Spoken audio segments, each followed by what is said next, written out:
بقى النهارده هعمل كبسه وسلطه الدقوس و... وان شاء الله تطلع حلوه يعني باذن الله. صباح الخير ويا رب ايامنا وايامكم كلها خير. النهارده صحيت متاخر شويه فدخلت على المطبخ على طول. قلت اعمل حاجه اشربها علشان افوق بقيه اليوم. فعملت النسكافيه وعملت جنبه ساندوتش كده اكله مع النسكافيه عشان ما اشربش النسكافيه على معده فاضيه. وزي ما قلت لكم اليوم يا جماعه اللي انا بصحى فيه متاخر بحس ان انا مش قادره اعمل حاجه. وبحس ان انا مش فايقه خالص فبعمل بقى حاجه اشربها كده عشان تفوقني. عملت بقى ساندوتش كده بيض بالبسطرمه، وطبعا ما عملتش بقى بيض باللانشون اللي انا بحبه عشان ما كانش عندي لانشون. تعالوا بقى نتكلم مع بعض انا عايزه شويه. اقول لكم ان انا اصلا بتكسف جدا. بصوا انا مع الناس اللي بحبها ببقى شرهه جدا وببقى على طبيعتي قوي.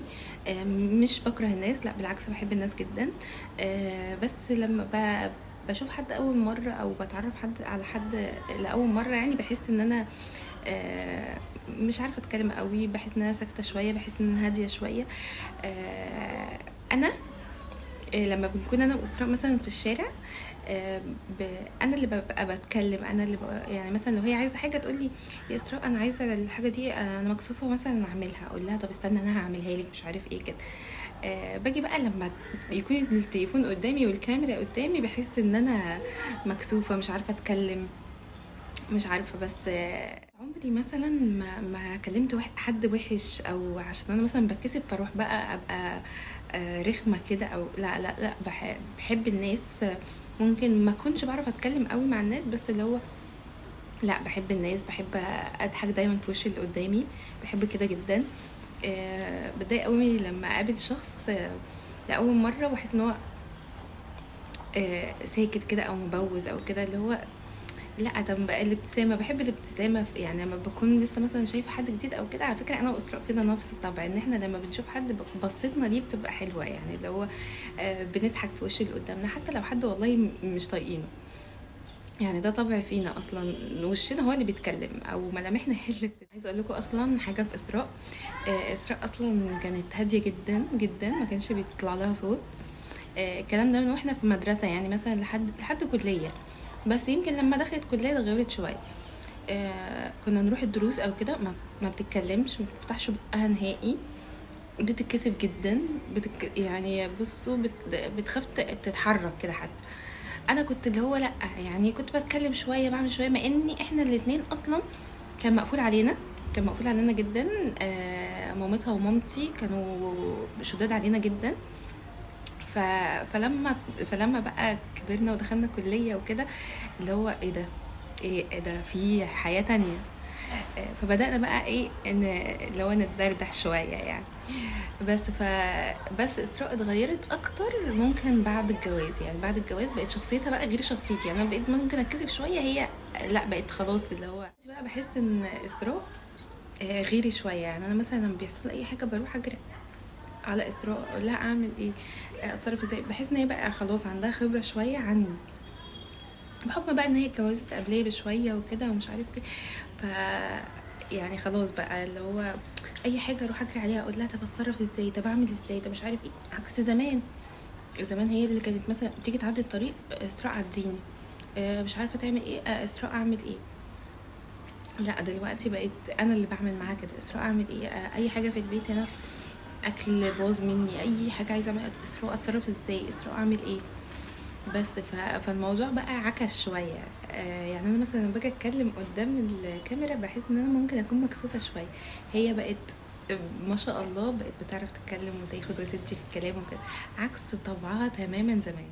بقى النهارده اعمل كبسه وسلطه الدقوس و... وان شاء الله تطلع حلوه يعني باذن الله، عشان في ناس جايين يتعشوا معانا. فيا رب بقى تطلع حلوه، عشان انا دايما لما بكون عازمه حد بعمل اكل حلو جدا، اكون عازمه حد الاكل يبوظ مني ما اعرفش، بجد ده حظي يعني. فان شاء الله تطلع حلو. بدأت بقى بسلطة الدقوس، قلت كده اخلص منها واحطها على جنب. هي بتبقى عبارة عن طماطم وفلفل. انا هنا حاطه فلفل حامي عشان انا زي ما قلت لكم احنا بنحب الحاجه سبايسي. ممكن تستبدلوا الفلفل الحامي ده بفلفل رومي. انا ساعات بحط الاتنين. وبقدونس، هي بتبقى طماطم وفلفل وبقدونس بس. وبنحط بقى حبة ملح وبنحط ليمون. انا بحب الليمون فيها قوي، يعني بحب اكتر الليمون شوية، في ناس مش بتحب تكتر الليمون.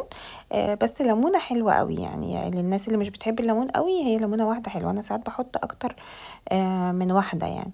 وبنحط بقى كمون، وبرده كمون انا بحبه حبة حلوين يعني. بنحط معلقة توم.